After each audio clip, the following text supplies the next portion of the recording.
जय हिंद सभी को स्वागत है आपका हमारे YouTube चैनल पर। हमारे YouTube चैनल का नाम है सस्मोदे सर और डेली वीडियो देखने के लिए हमारे YouTube चैनल को सब्सक्राइब कर लेना ताकि डेली वीडियो मिलता रहे। चलो आज पढ़ेंगे कक्षा 12वीं जीव विज्ञान अध्याय 1 चल रहा था। मैंने आपको अलैंगिक जनन पढ़ा दिया था, क्योंकि जीवों में जनन यानी जीवों में जनन कैसे होता है, दो प्रकार का होता है। जीवों में जनन दो प्रकार का होता है। जनन यानी किसी जीव को जन्म देना है, अपनी पीढ़ी को आगे बढ़ाना, तो जीवों में जनन होता है। और जीवों में जनन दो प्रकार का होता है, अलैंगिक जनन और लैंगिक जनन। अलैंगिक जनन मैंने आपको पढ़ा दिया है ना, अलैंगिक जनन पढ़ा दिया है, इसको पढ़ा दिया मैंने। अब इसको देखेंगे लैंगिक जनन। लैंगिक जनन क्या होता है? वह प्रक्रिया है जिसमें नई संतान उत्पन्न करने के लिए दो विपरीत लिंगों की आवश्यकता होती है। इस प्रक्रिया में नर का शुक्राणु मादा का अंडाणु मिलकर एक नए जीव का निर्माण करते हैं, लैंगिक जनन कहलाता है। समझ में आया आपको कि लैंगिक जनन एक ऐसी प्रक्रिया है जिसमें मादा और नर दोनों की आवश्यकता होती है ना। तो विपरीत लिंगों की आवश्यकता होती है, यानी विपरीत लिंग क्या हो गए? नर का शुक्राणु होता है, मादा का अंडाणु होता है। ठीक है, इनको लिंग बोलते हैं। विपरीत यानी अलग अलग लिंग है, एक से थोड़ी नहीं। मादा से अंडाणु आ रहा है, नर से शुक्राणु आ रहा है, इसलिए इसको विपरीत लिंग कहा गया है। तो इसमें किसकी आवश्यकता होती है? लैंगिक जनन में नर और मादा की आवश्यकता होती है। नर से शुक्राणु और मादा से अंडाणु दोनों का निर्माण होता है, इसी को बोलते हैं लैंगिक जनन। और ये क्या करते हैं? जब दो आपस में मिलते हैं तो एक जीव का निर्माण करते हैं, लैंगिक जनन कहलाता है ना। तो लैंगिक जनन किसमें होगा? विपरीत लिंगों में होगा। विपरीत लिंग बोले तो शुक्राणु और अंडाणु, शुक्राणु नर से, अंडाणु मादा से, ये दोनों जब आपस में ये अंडाणु शुक्राणु मिलते हैं तो एक जीव का निर्माण हो जाता है ना। तो जैसे देखो, मान लो ये शुक्राणु है, स्पर्म है, और ये अंडाणु है, मादा का अंडाणु है, ये मादा और ये नर। ठीक है, ये क्या है? शुक्राणु। और ये क्या है? अंडाणु है। ठीक है, शुक्राणु और अंडाणु का निर्माण तो शरीर में ही हो जाता है, लेकिन ये जब दोनों आपस में मिलते हैं निषेचन के द्वारा, है ना, जब मादा और नर मिलते हैं तो एक शुक्राणु और अंडाणु आपस में मिल जाते हैं। तो कैसे मिलेंगे? यहाँ से तो अंडाणु है और ये शुक्राणु मादा के शरीर के माध्यम से अंडाणु के साथ मिल जाता है, और ये क्या कहलाया? ये जाइगोट बन गया। और इसी जाइगोट से क्या होता है? जीव का निर्माण हो जाता है ना, जीव का निर्माण हो जाता है। ठीक है, जीव बन जाता है। तो आपको समझ में आया? मैं ये वाला आगे अच्छे से बताऊंगा, है ना। तो शुक्राणु और अंडाणु का मिलना ही क्या कहलाता है? लैंगिक जनन। ठीक है, वह प्रक्रिया जिसमें नई संतान उत्पन्न करने के लिए, और नई संतान उत्पन्न होगी, नर और मादा से एक नया जीव उत्पन्न होगा, एक परिवार बढ़ेगा, है ना। जैसे गाय का बछड़ा, बकरी का बछड़ा, मनुष्य का बच्चा, ये जो दोनों आपस में मिलते हैं, नर का शुक्राणु मादा के अंडाणु में जाता है ना, शरीर में प्रवेश करता है। अंडाणु नहीं आएगा, अंडाणु गतिशील नहीं होता है, शुक्राणु गतिशील होता है। जो शरीर मनुष्य का शुक्राणु मादा के अंडाणु में प्रवेश करता है, तो शुक्राणु प्रवेश कर रहा है तो वो गतिशील होता है। ये भी आगे पढ़ेंगे ना, गतिशील कैसे होता है। तो आपको ये समझ में आ गया होगा कि लैंगिक जनन क्या है? वह प्रक्रिया जिसमें नई संतान उत्पन्न करने के लिए दो विपरीत लिंगों की आवश्यकता होती है। इस प्रक्रिया में नर का शुक्राणु मादा का अंडाणु मिलकर एक नए जीव का निर्माण करते हैं, लैंगिक जनन कहलाता है। आपको समझ में आ गया होगा, है ना। अब आगे देखते हैं युग्मक क्या होता है। आपकी किताब में दिया हुआ युग्मक शब्द, तो युग्मक शब्द क्या होता है? नर का शुक्राणु एवं मादा के अंडाणु को युग्मक कहते हैं, है ना। सीधा याद रखना आपको, नर का शुक्राणु और मादा के अंडाणु को युग्मक कहते हैं। नर का युग्मक क्या है? शुक्राणु। मादा का युग्मक क्या है? अंडाणु। तो इन दोनों को क्या कहेंगे? युग्मक। तो यदि इसको हम इस परिभाषा को ऐसे बोल सकते हैं, लैंगिक जनन क्या है? तो दो युग्मकों का मिलना ही लैंगिक जनन। युग्मक मैंने बोला तो आप समझ जाओगे युग्मक क्या बोल रहे हैं, शुक्राणु और अंडाणु को। तो इस परिभाषा को आप ऐसे भी लिख सकते हैं कि दो युग्म वह प्रक्रिया जिसमें नई संतान उत्पन्न करने के लिए दो विपरीत लिंगों की आवश्यकता होती है, यानी विपरीत युग्मकों की आवश्यकता होती है, युग्मक। तो एक शॉर्टकट में इसको भी समझा जा सकता है, लैंगिक जनन क्या है? तो दो युग्मकों का मिलना ही लैंगिक जनन कहलाता है। तो युग्मक क्या है तो आप समझ जाओगे, शुक्राणु और अंडाणु, या फिर ऐसे भी कह सकते हो शुक्राणु और अंडाणु का मिलना लैंगिक जनन। ठीक है, यानी युग्मनज हो रहा है, ये जब तक मिलेंगे तभी तो लैंगिक जनन होगा। तो दो विपरीत लिंग यानी नर और मादा की आवश्यकता होती है लैंगिक जनन में। और अलैंगिक जनन में मैंने क्या पढ़ाया था कि जिसमें ना तो नर की आवश्यकता होती ना ही मादा की आवश्यकता है होती है, दोनों की आवश्यकता नहीं होती। कोई एक ही जीव, या तो नर होगा या फिर मादा होगा, वही जीव अपने ही शरीर से दूसरे जीव का निर्माण कर लेता है ना। अपने ही एक ही जीव की आवश्यकता होती है, नर और मादा की आवश्यकता नहीं होती।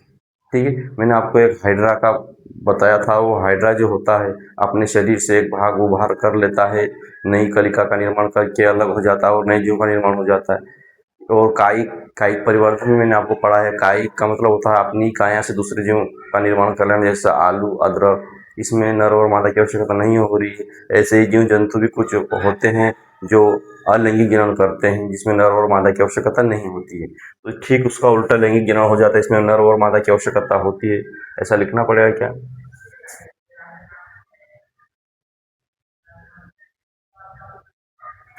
इसमें नर एवं मादा की आवश्यकता होती है ना। वैसे मैंने लिखवा दिया है कि विपरीत लिंग यानी यही होते हैं, नर और मादा को विपरीत लिंग कहते हैं। नर और मादा क्या है? विपरीत लिंग है ना, विपरीत है, दोनों थोड़ी मादा नर है। तो नर और मादा क्या है? एक विपरीत लिंग है।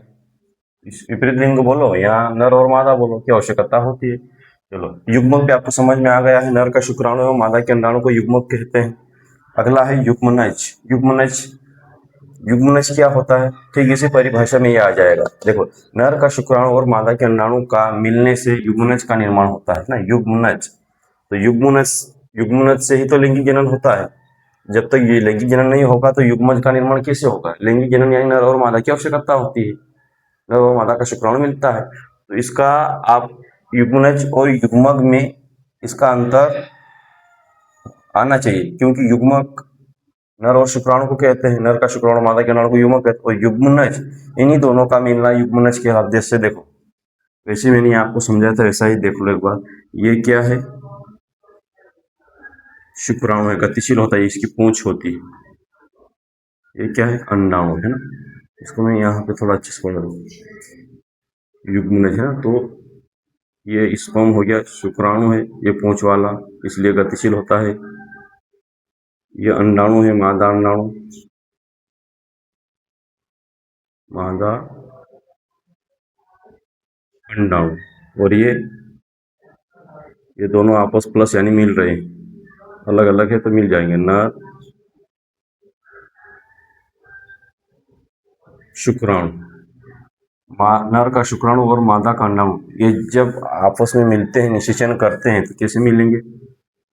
यहाँ पे तो अंडाणु ऐसा कैसा था, और ये शुक्राणु मादा के शरीर में प्रवेश कर गया और इससे मिल गया तो क्या होगा? जायगोट का निर्माण होगा। जायगोट यानी युग्मनज भी बोलते हैं ना, युग्मनज।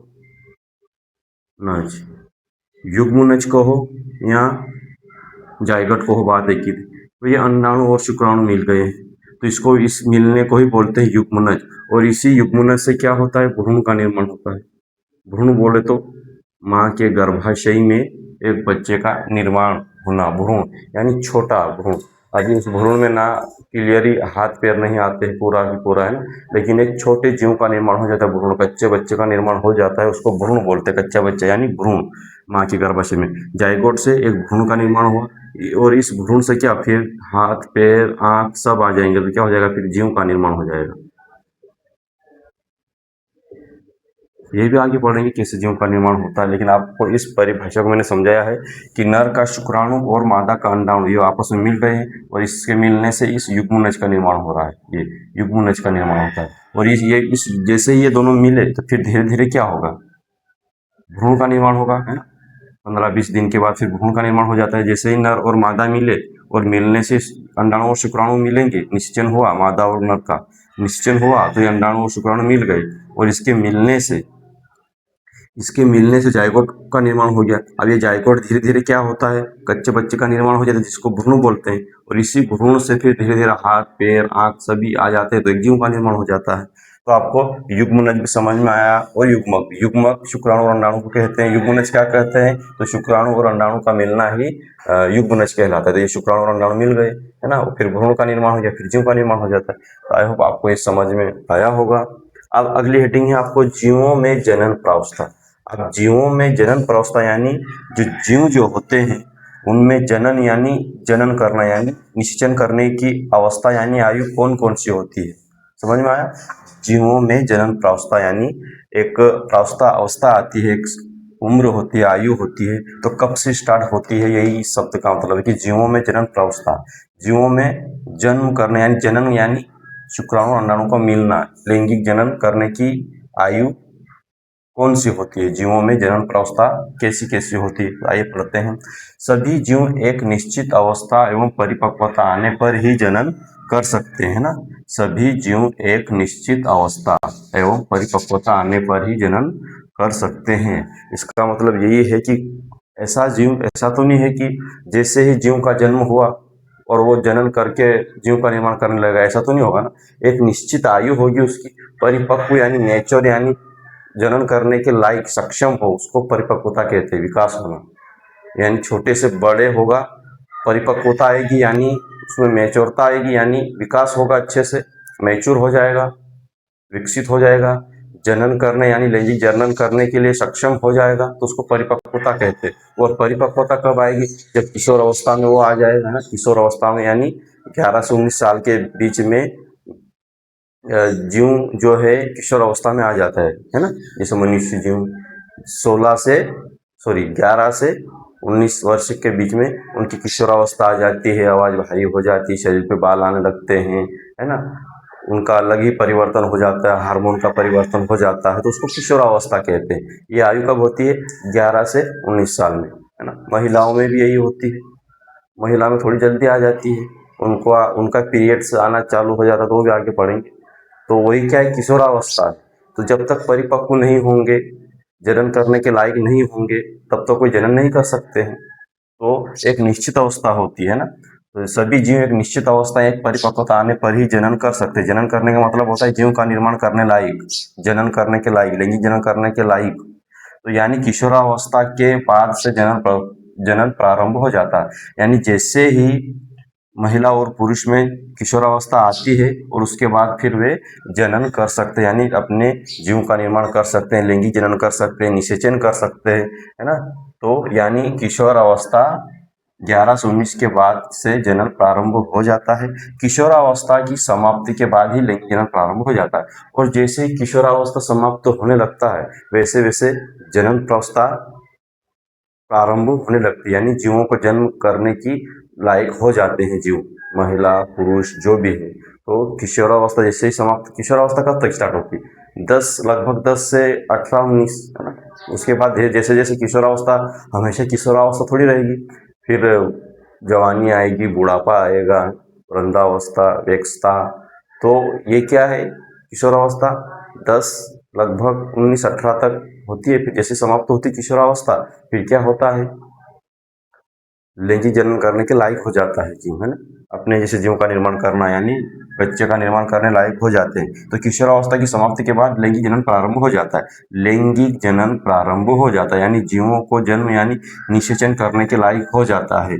कब हो जाता है? जब किशोरावस्था समाप्ति होने लगती है तब। ऐसे थोड़ी होता है 7 से 8 साल में बच्चे का निर्माण हो जाएगा, नहीं, वो सक्षम नहीं होगा, परिपक्व नहीं होगा उनमें, क्योंकि शुक्राणु जो होता है शुक्राणु जो होता है पुरुष में 11 वर्ष के बाद ही निर्माण होगा पुरुष में, और महिलाओं में अंडाणु जो होता है उनका निर्माण तो माँ के गर्भाशय में ही, जब वो छोटी बच्ची होगी ना माँ के गर्भाशय में, तभी से अंडाणु का निर्माण तो हो जाता है ना। तो ये याद भी रखना कि अंडाणु का निर्माण माँ के गर्भाशय में ही छोटी बच्ची में अंडाणु का निर्माण हो जाता है। लेकिन नर का शुक्राणु जो होता है 11 वर्ष के बाद ही शुक्राणु का निर्माण होता है। तो इसीलिए लैंगिक जनन कब हो सकता है? क्योंकि शुक्राणु है ही नहीं, तो लैंगिक जनन कहाँ से कर सकेगा पुरुष का शुक्राणु जो होता है वो होता है 11 वर्ष के बाद शुक्राणु का निर्माण होगा, तो लैंगिक जनन नहीं होगा, बच्चे का निर्माण नहीं हो सकता है।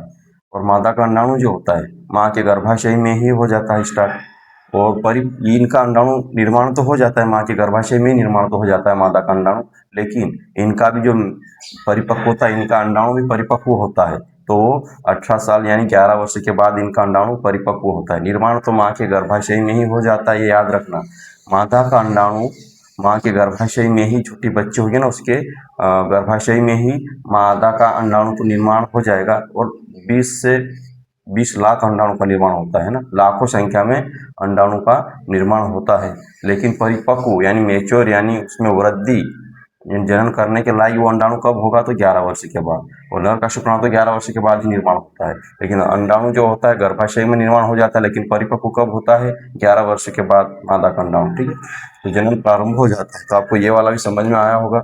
समाप्ति के बाद लैंगिक जनन प्रारंभ हो जाता है, जिसे जनन प्रावस्था कहते हैं। और पादपों में यह कायिक प्रावस्था कहलाती है। पादप यानी पेड़ पौधों में यह कौन सी अवस्था कहलाएगी? कायिक प्रावस्था कहलाती है। और मनुष्य में जनन प्रावस्था कहलाती है। पादप में यह कायिक प्रावस्था कहलाती है, क्योंकि वो अपनी काया से जन्म देते हैं, अपने शरीर से ही दूसरे पौधे का निर्माण कर लेते हैं, तो कायिक प्रावस्था कहलाती है। मादा में भी नर और मादा होती है ना, सॉरी, पेड़ पौधों में भी नर और मादा होती है, तो वो आगे पढ़ेंगे। चलो अब हम देखते हैं, इसी का आगे है, यह प्रावस्था विभिन्न जीवों में अलग अलग हो सकती है। और ये प्रावस्था जो होती है, जनन करने की प्रावस्था जो होती है ना, तो अलग अलग हो सकती है। जन्म देने की अवस्था अलग अलग होती है। कोई 1 साल में एक बार बच्चे को जन्म देता है ना, कोई 2 साल में जीव देता है, कोई जीव ऐसा होता है जो सतत अंडे रखते जाते हैं। तो यह प्रावस्था विभिन्न जीवों में अलग अलग हो सकती है ना। कैसे अलग हो सकती है? देखो, कायिक प्रावस्था यानी पेड़ पौधों की बात हो रही है। बांस जो होता है अपने जीवन काल में 50 से 100 वर्ष में एक बार पुष्प देता है। बांस का पौधा सभी ने देखा होगा ना। ये बांस का पौधा जो होता है अपने जीवन काल में 50 से 100 वर्ष में एक बार पुष्प देता है। 50 से 100 वर्ष में। तो देखो इसकी प्रावस्था अलग अलग होती है कि नहीं होती है। कोई जीव देखो ये 50 से 100 वर्ष में एक बार अपना जनन कर रहा है, यानी पुष्प देना यानी जनन कर रहा है, पुष्प से बीज का निर्माण हो जाता है। तो बांस अपने जीवन काल में 50 से 100 वर्ष में एक बार पुष्प का कर रहा है। और एक होता है पादप स्ट्रोबिलेंथिस, ये जो होता है केरल कर्नाटक में पाया जाता है। ये पौधा है ना, स्ट्रोबिलेंथिस, ये पौधा है। उसको कुन्याना ही बोलते हैं, नीलकुरंजी भी बोलते हैं इसको, स्ट्रोबिलेंथिस को। ये पौधा है, ये क्या करता है अपने जीवन काल में 12 वर्षों में एक बार पुष्प देता है। कौन? स्ट्रोबिलेंथिस। नीला कुरंजी भी बोलते हैं, कुन्याना भी बोलते हैं। अपने जीवन काल में 12 वर्षों में एक बार पुष्प पैदा करते हैं। और ये सितंबर 2006 में इस स्ट्रोबिलेंथिस पादप ने इतने सारे पुष्प पैदा किए थे, क्योंकि 12 साल हो गए होंगे। और ये पुष्प जो होता है केरल, कर्नाटक और तमिलनाडु में ज़्यादा पाए जाते हैं। कौन सा पादप? ये स्ट्रोबिलेंथिस। ये पादप जो होता है 2006 में जितने भी वहाँ पे तमिलनाडु, केरल, कर्नाटक में ये पादप ज़्यादा पाए जाते हैं। तो 12 वर्ष हो गए होंगे, फिर सभी एक साथ पुष्प पैदा करना स्टार्ट कर दिए। सभी पुष्प उगाए, पहाड़ी पे, सड़क किनारे, सभी दूर पुष्प ही पुष्प हो गए, कालीन सा छा गया है ना। तो इसको देखने के लिए अनेक दृश्य देखने के लिए आते, अनेक सेनानियाँ इनको देखने के लिए आते हैं। है ना, देखने दृश्य लायक हो गया है, सभी को ये आकर्षित करते थे। कौन सा? स्ट्रोबिलिंथिस पुष्प 12 वर्षों में एक बार देता है पुष्प। तो इनके 12 वर्ष हो गए होंगे 2006 में। तो इन्होंने केरल, कर्नाटक, तमिलनाडु में ज़्यादा पाए जाते हैं। तो वहाँ पे सब दूर स्ट्रोबिलिथिस पुष्प दिखाई देने लगे, पहाड़ी पे, सड़क किनारे, जिसको देखने के लिए अनेक सैलानियाँ यानी दृश्य इनको देखने के लिए आकर्षित करते हैं ये पुष्प। तो उनको देखने के लिए बहुत सारी संख्या भीड़ हो जाती थी। ठीक है, तो ये याद रखना कि स्ट्रोबिलिथिस गुइनियाना नीलकुरंजी अपने जीवन काल में 12 वर्षों में एक बार पुष्प पैदा करते हैं। शीत अक्टूबर 2006 में केरल, कर्नाटक, तमिलनाडु में अधिक संख्या में पुष्प पैदा किया। 2006 में याद रखना, शीत अक्टूबर में स्ट्रोबिलिथिस होते कहाँ कहाँ? केरल, कर्नाटक, तमिलनाडु। ऐसे प्राणी भी अलग अलग अवस्था होती है जनन करने की, अलग अलग टाइम होता है। कुछ जीव जंतु विशेष मौसम में लैंगिक जनन करते हैं। कुछ जीव ऐसे होते हैं जो विशेष मौसम यानी उनका टाइम फिक्स होता है ना, जैसे मनुष्य 1 साल में 1 बार जीव को जन्म देते हैं, जैसे गाय, बकरी, है ना। कुछ बकरी 1 साल में 2 बार हो जाती है, जन्म दे देती है बच्चे, बछड़े का। गाय होती है, कुछ गाय ऐसी होती है 1 साल में, कुछ गाय ऐसी 2 साल में। तो कुछ जीव जंतु विशेष मौसम में लैंगिक जनन करते हैं, यानी उनका टाइम आता है तभी लैंगिक जनन द्वारा जीव का निर्माण करते हैं। जैसे जैसे स्वतंत्र पशु पक्षी, स्वतंत्र यानी जो वातावरण में, हमारे आसपास पर्यावरण में जो पशु पक्षी होते हैं, ये विशेष मौसम में ही अपने जीव का निर्माण करेंगे, उनका टाइम फिक्स होता है। कोई पक्षी या पशु 1 साल में 1 बार बच्चे का निर्माण करे तो 1 साल में 1 ही बार देगा, तो इनका एक फिक्स टाइम होता है। लेकिन कुछ जीव ऐसे होते हैं, जैसे कुक्कुट पालन, पक्षी सतत अंडे देते हैं। कुक्कुट पालन यानी हमारे संरक्षण में पाले गए पक्षी, कुक्कुट पालन, मुर्गी पालन। तो ये क्या होते हैं? हमारे संरक्षण यानी हमारी सुरक्षा की देखरेख में जो हम जीव जंतु पालते हैं उसको कुक्कुट पालन कहते हैं, और हमारे संरक्षण में है तो ये क्या होते हैं? सतत अंडे देते हैं, एक साथ पक्षी, मुर्गी एक साथ अंडे देते हैं, है ना। तो इसका मतलब यही है कि कायिक प्रवस्था में विभिन्न जीवों में अलग अलग हो सकती है ना, विभिन्न जीवों में। कौन सी यह प्रवस्था यानी जनन करने की प्रवस्था जो होती है विभिन्न जीवों में अलग अलग हो सकती है। जैसे बांस का पौधा हमने देखा था, स्ट्रोबिलिथिस से देखा था। फिर कुछ जीव जो होते हैं विशेष मौसम में देते हैं, और कुक्कुट पालन पक्षी जो होते हैं सतत अंडे देती हैं। तो एक प्रवस्था होती है अलग अलग जनन करने की। आपके जीवों में जनन प्रस्ताव को अच्छे समझ में आ गया होगा, है ना। जीवों में प्रस्ताव परिपक्वता आने पर ही जीव जो होते हैं अपने जीव का निर्माण करते हैं। युग्मोन्नज क्या होता है ना। तो एक बार आप अच्छे से पढ़ लेना रिवीजन। लैंगिक जनन क्या होता है? जिसमें नर और मादा की आवश्यकता हो, इसमें नर एवं मादा की आवश्यकता होती है, इसमें विपरीत लिंगों की आवश्यकता होती है। एक ही बात है ना। विपरीत लिंग बोलो या फिर मादा और नर कहो, बात एक ही थी। तो लैंगिक जनन क्या कहलाता है? इसमें विपरीत लिंगों की आवश्यकता होती है। विपरीत लिंग बोले तो मादा और नर, और मादा नर में भी क्या? नर में शुक्राणु, मादा में अंडाणु, जब आपस में मिलते हैं तो लैंगिक जनन होता है। ये आपस में मिल रहे तभी तो लैंगिक जनन हुआ। इनमें लैंगिक जनन हो रहा है, और इस लैंगिक जनन होने को क्या कहते हैं? जाइगोट कहते हैं। युग्मनज, जाइगोट और युग्मनज एक ही है ना। युग्मनज कहो या फिर जाइगोट, बात एक ही है ना। तो नर का शुक्राणु और मादा के अंडाणु का मिलने से युग्मनज का निर्माण होता है। जैसे ये मिल रहे हैं, युग्मनज होगा। फिर ये युग्मनज से फिर क्या होगा? भ्रूण का निर्माण, कच्चे बच्चे का निर्माण होगा माँ के गर्भाशय में। फिर हाथ पैर आ जाएंगे तो क्या? जीव का निर्माण हो जाएगा। युग्मक क्या है? शुक्राणु और अंडाणु को युग्मक कहते हैं। जीवों में जनन प्रवस्था कैसी होती है? विशेष मौसम यानी विशेष एक निश्चित अवस्था में ही जीवों में जनन होगा, परिपक्व होगा यानी किशोर अवस्था में आएगा, तभी तो जीव का निर्माण होगा, करेगा, जनन करेगा। छोटी उम्र में नहीं होगा जनन। जैसे 11 या किशोर अवस्था जैसे ही आए उसके बाद फिर क्या होता है? जीवों में जनन प्रारंभ हो जाता है। इसको क्या कहते हैं? जीवों में जनन प्रवस्था। और इनमें अलग अलग होती है जीवों में प्रवस्था, है ना। ठीक है।